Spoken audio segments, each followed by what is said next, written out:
మంచిర్యాల జిల్లాలో సంచలనం రేపిన రోడ్డు ప్రమాదం కేసు చివరకు హత్యగా తేలింది. 2 కోట్ల బీమా సొమ్ము కోసం భార్య తన భర్త హత్యకు కుట్ర పన్నినట్లు పోలీసులు వెల్లడించారు. హాజీపూర్ మండలం గుడిపేటకు చెందిన సాయి కుమార్ ఈ నెల 22న బైక్పై వెళ్తుండగా ప్రమాదంలో గాయపడి చనిపోయినట్లు మొదట సమాచారం వచ్చింది. అయితే కుమార్ తల్లి ఇచ్చిన ఫిర్యాదుతో పోలీసులు లోతుగా దర్యాప్తు ప్రారంభించారు.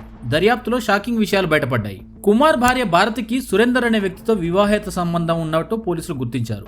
తమ సంబంధానికి భర్త అడ్డుగా ఉన్నాడని భావించి అతడిని హత్య చేయాలని ప్లాన్ చేసినట్లు తేలింది. 2025 నుంచే భర్త పేరిట ఎల్ఐసితో పాటు పలు బీమా పాలసీలు తీసుకున్న భారతి ప్రమాదంలో చనిపోతే 2 కోట్ల వరకు సొమ్ము వస్తుందని లెక్కగట్టినట్టు పోలీసులు తెలిపారు. తన భర్తను చంపితే 10 లక్షలు ఇస్తానని రామ్ మల్లేష్కు సుపారీ ఇచ్చినట్లు దర్యాప్తులో బయటపడింది.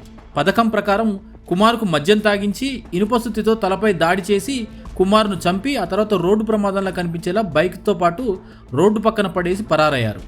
చివరకు పోలీసులు కేసును ఛేదించి భారతి, సురేందర్, శ్రీరామ్లను అరెస్ట్ చేశారు. మరో నిందితుడు ప్రస్తుతం పరారీలో ఉన్నట్లు తెలిపారు. సాయిని కుమార్ తండ్రి పేరు సత్తయ్య. ఇతను 22nd నైట్ ఇంట్లో నుంచి వెళ్ళిపోయి రాత్రి 1 o'clock ప్రాంతంలో 23rd అతను రోడ్డు మీద బైక్ మీద యాక్సిడెంట్ అయ్యి పడిపోయి ఉన్నాడని వాళ్ళ కుటుంబ సభ్యులకు అండ్ పోలీసుకు సమాచారం వచ్చింది. ఇమీడియట్లీ నైట్ డ్యూటీలో ఉన్న ఆఫీసర్ అతని యొక్క అప్పటికి ప్రాణంతో ఉన్నాడు. అతన్ని కరీంనగర్ హాస్పిటల్కి షిఫ్ట్ చేయడం జరిగింది. ఆ క్రైమ్ సీన్ పరిశీలించి inspector Ravinder and SI Kiran Kumar చూసిన తర్వాత ఆ కేసు పట్ల కొద్ది అనుమానాస్పదం ఉండే. దాంతోపాటు అదే సమయంలో ఉదయం 23rd మార్నింగ్ అతను కరీంనగర్ హాస్పిటల్లో అండర్గోయింగ్ ట్రీట్మెంట్లో చనిపోవడము అని మాకు సమాచారం రావడం జరిగింది. విచారణ చేసి మృతుని యొక్క తల్లి కాంప్లైంట్ ఇచ్చింది. ఆ కాంప్లైంట్ ప్రకారము అండ్ ప్రాథమిక సీన్ అబ్జర్వ్ చేసిన దాని ప్రకారము అది యాక్సిడెంట్ కాదు, మర్డర్ అయిందని ప్రాథమికంగా అవగాహనకు వచ్చి మర్డర్ కేసుగా ఎఫ్ఐఆర్ చేయడం జరిగింది. ఈ డీటెయిల్స్ ఏంటంటే మృతుడు సాయిని కుమార్, తండ్రి పేరు సత్తయ్య. ఇతను గుడిపేట R&R కాలనీలో ఉంటారు. ఇతనికి భార్య, 2 పిల్లలు ఉన్నారు. ఇతని భార్య పేరు A3 సాయిని భారతి. ఈమెకు ఇతని భార్యకు ప్లస్ A4 లగ్శెట్టి సురేందర్, తండ్రి పేరు రామకృష్ణయ్య.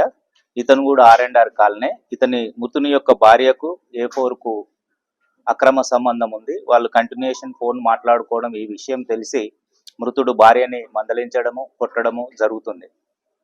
అదే సమయంలో A1 రామ్ మల్లేష్ అనే అతను వాళ్ళ ఊరికి చెందినవాడే, గుడిపేటకు సంబంధించిన అతను. ఈ మృతుడు అతని దగ్గర అంతకుముందు ఒక 60,000 రూపాయలు అప్పు తీసుకోవడము, అప్పు ఇవ్వకపోతే ఇంటికి రావడం కూడా జరుగుతుంది. ఆ సందర్భంలోనే ఈ A3, A4 మృతుడి యొక్క భార్య అండ్ మృతుడి భార్యకున్న అక్రమ సంబంధం ఉన్న వ్యక్తి వీరు ఒక ప్లాన్ చేసుకొని ఇతను ఇట్లనే నన్ను కొడుతున్నాడు, ఇబ్బంది పెడుతున్నాడు, అతన్ని ఎలిమినేట్ చేయడం కోసము ఎవరు సరైన వ్యక్తి ఉన్నారనే క్రమంలో A1 ఇంటికి రావడము, డబ్బుల కోసం అడుగుతుంటే ఈ A3 మృతుడు భార్య మా ఆయనని చంపితే నీకు డబ్బులు ఇస్తా అని ఆమె చెప్పడం జరుగుతుంది. ఆ ప్లానింగ్లో భాగంగానే ఈ A1 Mallesh and A2 Sriram Kumar, ఇతను కూడా మేస్త్రి, వీళ్ళిద్దరు మేస్త్రి పని చేస్తారు. మనకు ఒక అతన్ని చంపితే డబ్బులు ఇస్తా అన్నారు అని చెప్పి వీళ్ళిద్దరూ మాట్లాడుకుంటారు. ఈ క్రమంలోనే చంపడంతో పాటు 10 లక్షలు ఇస్తా అని, సుఫారీకి ఇస్తా అని భార్య చెప్తుంది. దాంట్లో 2 లక్షలు ఇచ్చిండ్రు. బ్యాంకులో గోల్డ్ కుదబెట్టి తీసుకొచ్చి వీళ్ళకు డబ్బులు ఇచ్చారు. ఇంకా వీళ్ళకు 10 lakhs ఇస్తామని చెప్పడం జరిగింది. ఎట్లా అని అంటే LIC అతన్ని చంపి రోడ్ యాక్సిడెంట్గా చిత్రీకరిస్తే డబ్బులు crores of rupees వస్తాయి, మేము అవి చేసినాము, అందులో కూడా మీకు వాటా ఇస్తామని A1కు A2కు చెప్పడం జరిగింది. దానిలో భాగంగానే 2025 జనవరి నుంచి, లాస్ట్ ఇయర్ నుంచి వీళ్ళు ప్లానింగ్లో ఉన్నారు. అప్పటి నుంచి ఇవి LIC గుర్తుల మీద చేయించిన ఫామ్స్ దాదాపు ఈమె వివిధ మార్గాల ద్వారా LIC కట్టడానికి కానివ్వండి, ఇవన్నిటితోటి దాదాపు 1.5 crore వరకు నార్మల్ డెత్ వస్తుంది. యాక్సిడెంటల్ డెత్ అయితే 3 crores వరకు ఇన్సూరెన్స్ వచ్చే అవకాశం ఉండేటట్లు చేసినారు. అన్నిటికీ రైడర్ బెనిఫిట్ కోసము చేసినారు. ఈమె ఊళ్ళో కానీ సరౌండింగ్స్లో అండ్ లోన్ యాప్లలో కూడా దాదాపు 15 లక్షల వరకు అప్పులు చేసినది. ఆ అప్పులు చేసి ఇటు డబ్బులు ఇవ్వడము, ప్లస్ ఈ ఇన్సూరెన్స్లు కట్టడం ఇవన్నీ చేసినది.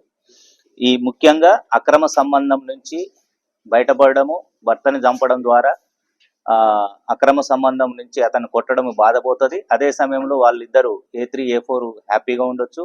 పైగా మృతుణ్ణి యాక్సిడెంట్గా చిత్రీకరించడం తోటి 3 కోట్ల రూపాయలు వస్తాయనే దుర్బుద్ధితోటి చేసినాం. ఈరోజు వీళ్ళని మంచిర్యాలలో అరెస్ట్ చేసి కోర్టు ముందు ప్రవేశపెడుతున్నాం. ఈ కేసులో ఇంకా పూర్తి విచారణ చేయాల్సిన ఉంది.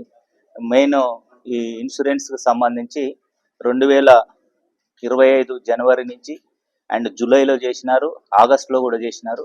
ఏజెన్సీ కూడా మృతుడికి సంబంధించి సిగ్నేచర్ ఉందా లేదా అని కూడా డాక్యుమెంట్స్ చూస్తున్నాము.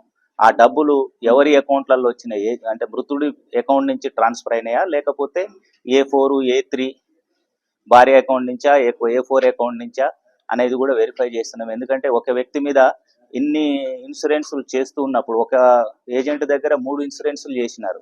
హస్బెండ్ ఏమో తాగుబోతు అతను, చనిపోయిన అతను, కానీ ఇన్ని రకాలుగా చేసిన ఈ విషయంలో కూడా మేము ఎంక్వైరీ స్టార్ట్ చేస్తున్నాము. ఈరోజు కోర్టులో ప్రొడ్యూస్ చేసిన తర్వాత మళ్ళీ జ్యుడిషియల్ కస్టడీ తీసుకొని ఫర్దర్ ఇన్వెస్టిగేషన్ చేస్తాం.